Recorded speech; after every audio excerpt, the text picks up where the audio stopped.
Mais en vérité, je pense que ça s'apprend quand même d'écrire. Alors, il faut aussi s'en émanciper, je pense, mais les avoir, les connaître, mais comme pour toute activité, tout ce qu'on apprend, j'ai l'impression que quand on apprend, mais quoi? Mais même être éditeur, en fait, on apprend des choses et puis après on les oublie et puis on fait à l'intuition aussi. Il y a beaucoup de choses comme ça, mais c'est pas que de l'intuition, sinon ça donne, l'horreur, en fait. Bonjour, nous sommes ravis de vous accueillir. Pouvez-vous vous présenter, s'il vous plaît? Bonjour, je suis Marie-Eugène et je suis directrice éditoriale du domaine français de Phébus ou Groupe Libella. Quels sont vos critères de sélection des manuscrits? Vaste question. Déjà, il y a plusieurs manières de recevoir un manuscrit.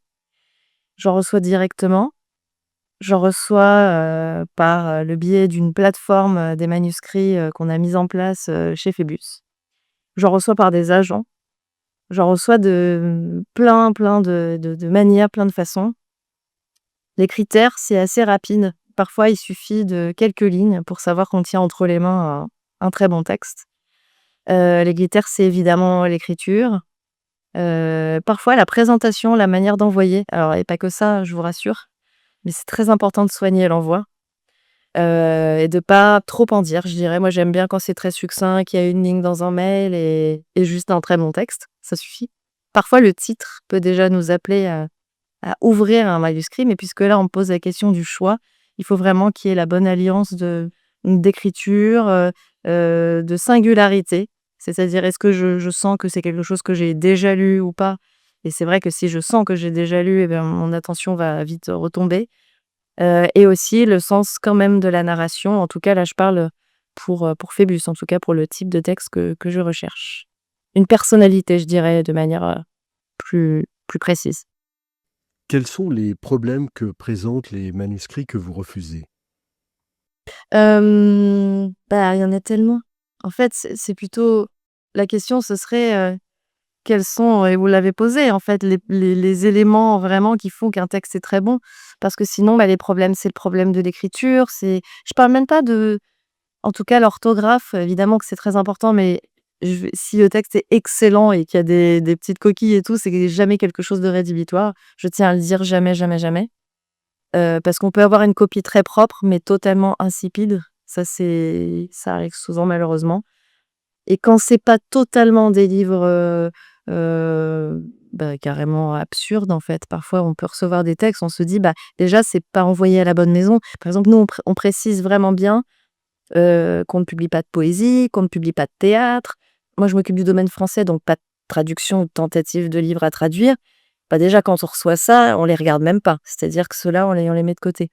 Et puis ensuite, je dirais que le plus dur, en fait, c'est quand on a une copie parfaite, en effet, avec un sujet intéressant, une langue qui se tient et on se dit: il suffit que ça fasse, peut-être 2 3 mois qu'on n'a pas, eu d'épiphanie comme ça, qu'on n'ait pas eu d'épiphanie comme ça en cherchant des textes». Parfois, ça peut être tentant de se dire: «Ah bah, celui-là, il est pas mal, c'est bien». Mais non, en fait, ça, c'est un piège.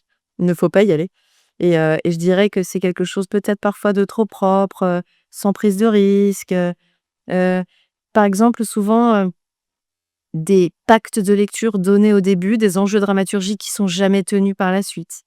Parce que même alors ça, c'est un bon test, c'est qu'on peut pas tout lire de manière ultra détaillée, donc on lit pas mal en diagonale, il faut le savoir aussi. Mais la diagonale, si on repère quelque chose et si on aime un texte, on va le reprendre et on lit vraiment précisément. Et en diagonale, on repère un problème de dramaturgie quand même. On voit que quelque chose est pas équilibré. Le manque d'équilibre, le manque de personnalité, l'impression que l'autrice ou l'auteur a voulu reproduire quelque chose qui fonctionne. En fait, peut-être que ça rejoint une question qui est la question de l'authenticité, de la sincérité du projet. Ça, je trouve que c'est important vraiment de sentir, non pas que quelqu'un envoie un livre qui pense être potentiellement, heu, vendable ou plaisant, aimable et cetera, mais de se dire: «Bah, cette personne n'a pas eu d'autre choix que d'écrire ce livre». Voilà.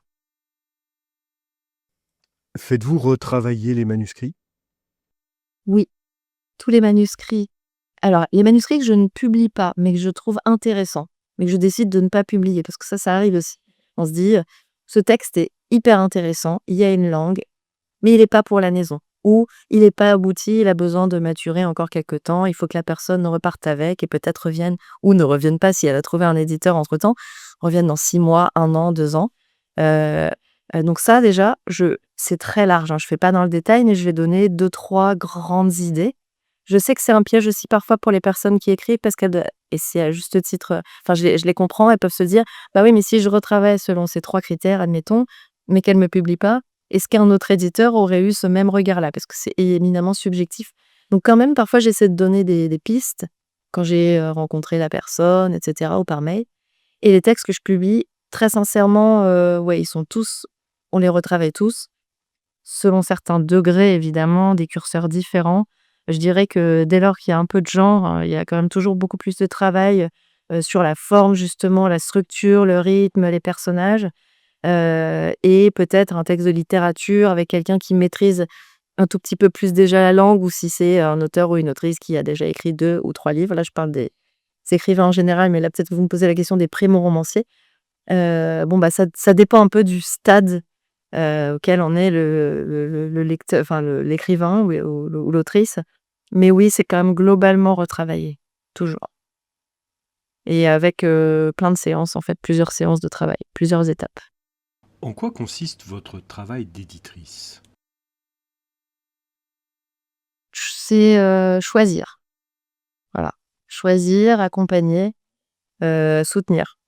C'est vraiment les 3. Il y en peut-être un, hein, mais à faire, un choix en fait.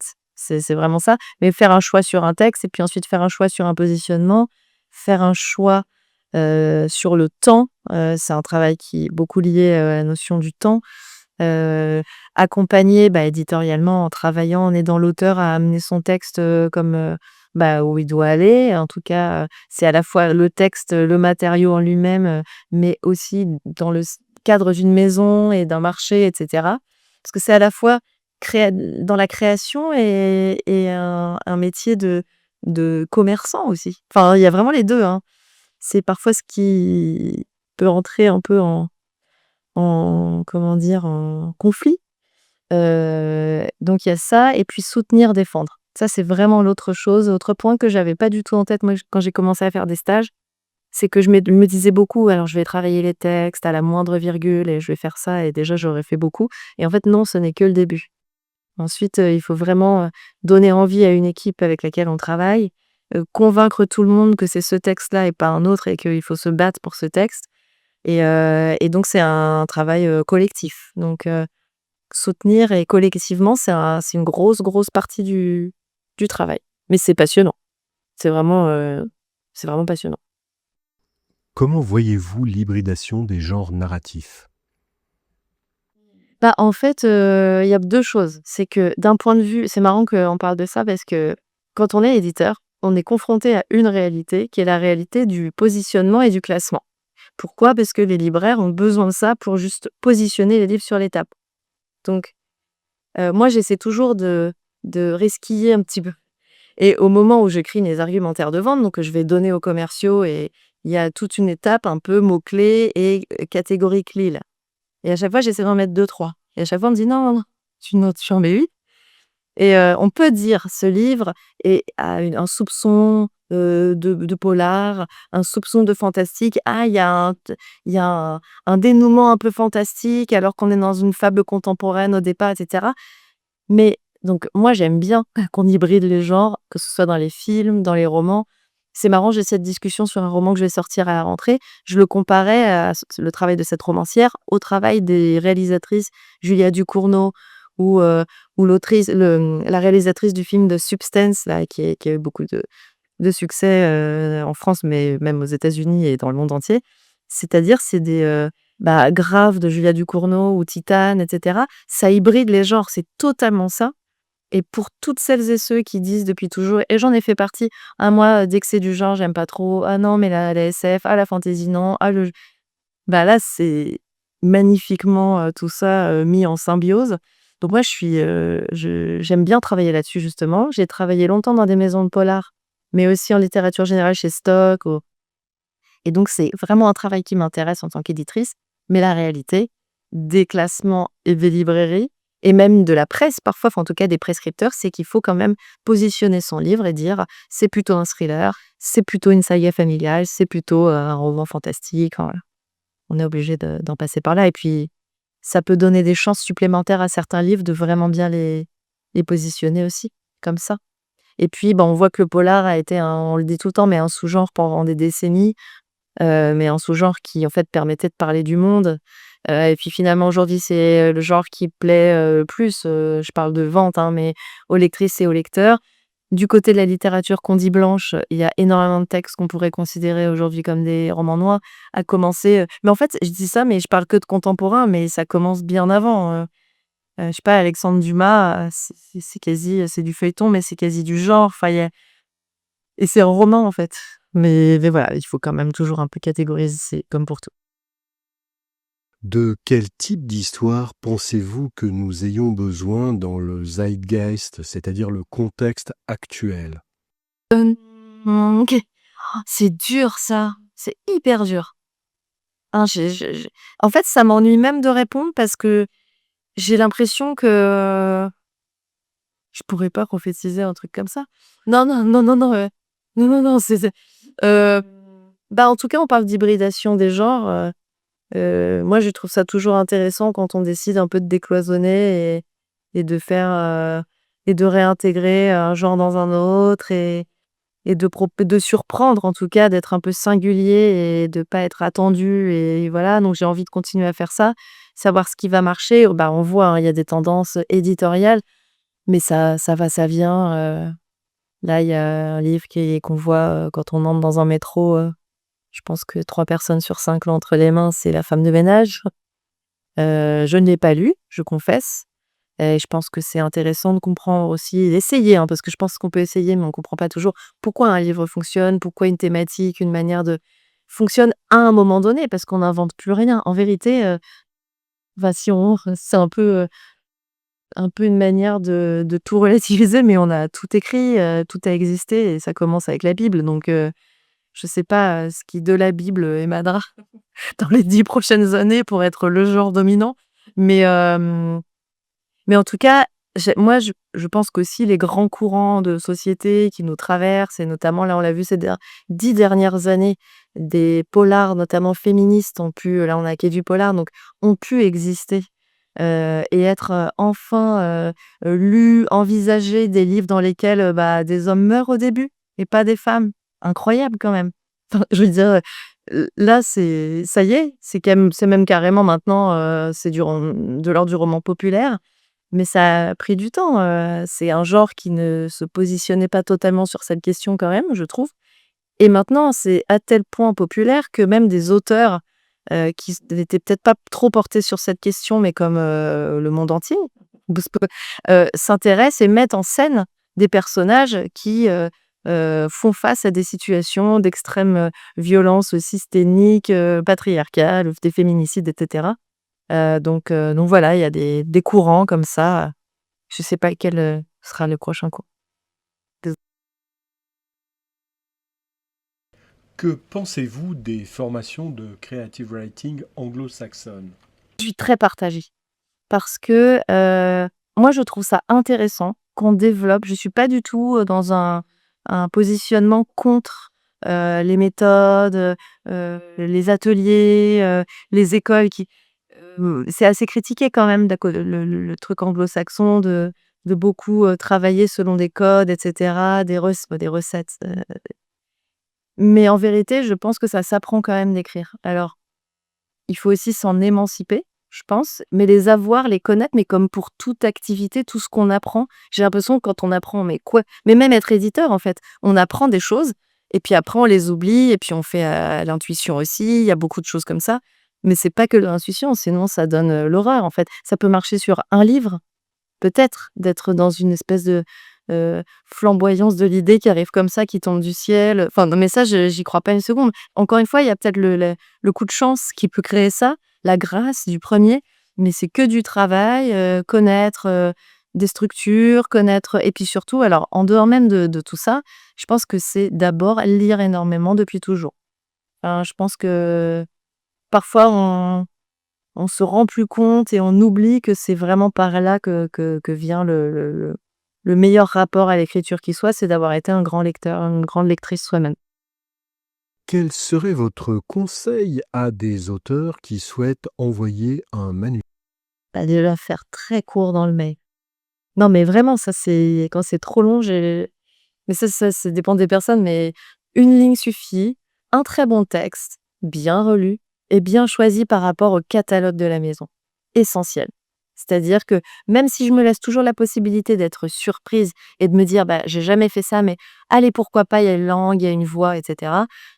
Bien analyser. Alors je sais qu'on n'a pas tous des sites extraordinaires. Les éditeurs, sont parfois un peu à la traîne sur les sites notamment, enfin sur tout ça.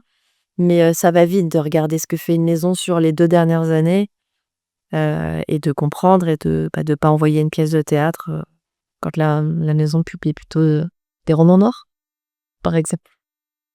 Pensez-vous que l'édition soit menacée par les intelligences artificielles?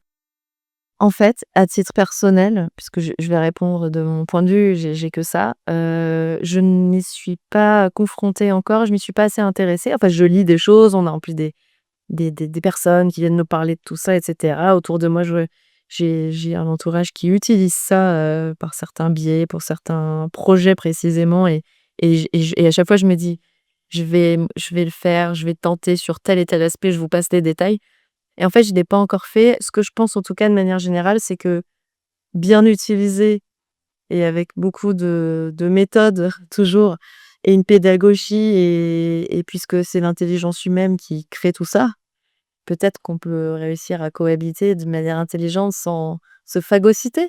C'est le plus important. Mais très sincèrement, dans mon quotidien en tout cas, j'ai pas un usage, pour le moment. Je me dis pas que les auteurs vont être remplacés par des IA, pas encore, je me dis pas ça. Et surtout, c'est différent, mais je me dis toujours un truc, c'est que dans les années 2010, on disait, je me souviens en 2013, il y aura beaucoup moins de papier et c'est le numérique qui aura pris toute la place. Et ce temps-là n'est pas venu.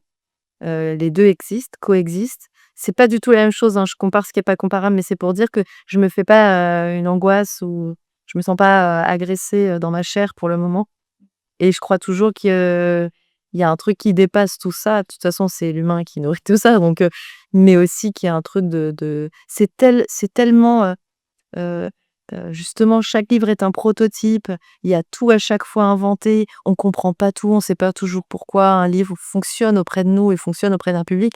Avant d'avoir compris tout ça, je pense que, voilà, on a un peu de chemin à faire. Pouvez-vous nous expliquer, selon vous, à quoi servent les histoires? Il y a plein de fonctions. Si on prend la toute première, moi, celle qui m'a fait aimer les livres et aimer ce métier et vouloir faire ce métier, c'est, l'envie de partir. En tout cas, de m'arracher au monde, et peut-être se désennuyer également, il faut le dire, parce que je sais pas, en tout cas, moi, j'ai pas été révélée, j'ai pas eu une révélation avec le livre parce que, chez moi, on lisait, Proust et l'Ulysse de Joyce, dès l'âge de 5 ans et demi. Mais vraiment parce que, et comme beaucoup, beaucoup de lecteurs et lectrices, je pense, je me suis ennuyée à un moment donné ou mais ennuyée, c'est pas noir, hein, de s'ennuyer, mais en tout cas, j'ai été seule à un moment donné et ça m'a permis de trouver, une sorte d'écho, dans le monde, de consolation parfois, mais consolation encore une fois pareil, hein, pas de de lacrymal dans tout ça, c'est vraiment une idée de trouver des échos, parfois des questions qui s'ajoutent aux questions qu'on a et cetera et qui amplifient un peu la pensée. Donc ça, je dirais que c'est, une forme de divertissement, de voyage, d'évasion et puis après, dans le temps, j'ai eu l'impression, devenant adulte, je me souviens des premiers stages dans l'édition et cetera, moi j'ai été, complètement éclairée sur certains sujets grâce à la littérature et grâce aux histoires et à chaque fois, j'ai un exemple qui me revient en tête, c'est James Baldwin, Harlem Quartet, qui parlait, de la condition des noirs américains dans les années 40-50 aux États-Unis. Il était homosexuel, il est parti ensuite en France, à Paris et cetera et tout ça, je sais pas, j'ai eu l'impression d'avoir été éveillée à pas mal de questions, grâce à cet auteur, par exemple. Il y a pas que lui, hein, mais lui, oui, beaucoup. Donc c'est ça, s une autre manière d'envisager le réel, être à côté, se sentir parfois moins seul, écouté, entendu, alors qu'il y a pas de discussion, mais c'est quand même une discussion. C'est quand même un échange donc je sais pas, les histoires, elles servent, pour moi, aussi, à ça, à relier en tout cas.